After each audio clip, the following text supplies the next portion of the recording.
ලොකු වැඩක්ද? මොකක්ද?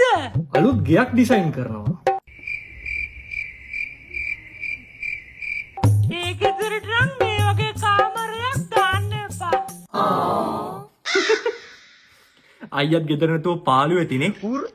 තාත්තා නම් ලොකු වැඩක් කමක් නැහැ. ආයෙ මම මොන වැඩේ කරත් ඔයා වෙනුනුත් වෙලාවක් වෙන් කරනවා. හොඳ? නෑ එහෙම ඕන නෑ. ඈ? අලුත් ගෙවල් වලට ටිකක් ලොකු කාමර දාන්න. මේ කාමර හින පොඩි අප්පා.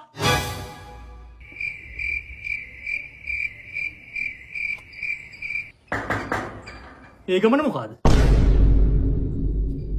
මේ සානක මහත්තයලගේ ගෙදරද?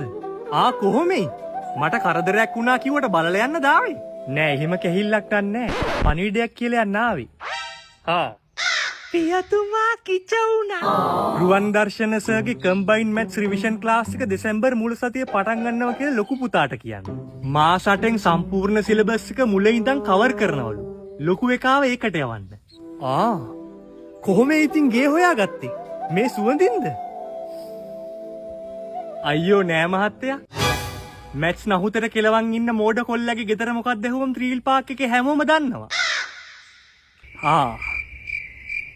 කවුද පියතුමනි ඒ? නමක් ගමක් දන්නේ නෑ. හැබැයි මිනිස්සෙයි. ඉතින් නමක් ගමක් දන්නේ තිය උන්ගෙන් පන්ති ගැන අහන්නේ මොකටද? ඔබට පඬිත කඩක් නෑනේ. ඌ කවුද කියලා මන් දන්නේ නේද? රුවන්ස හොඳයි කියලා මන් දන්නවා. ඔබ බලන් ගිය ඇතුළට. කාකෂා එපා එලවන්න. උන්ද ඔය ශාස්ත්‍රයක් කියන්නේ. ශාස්ත්‍රයක්? ඇඹුල් ගහක ඉඳන් අමුත්තෙක් කඩන්නේ ගෙදරට කාක්කෙක් කෙනකොට.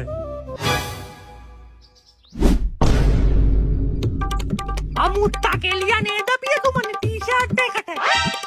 එලවල දාපවක. මගලු ටී-ෂර්ට් එක.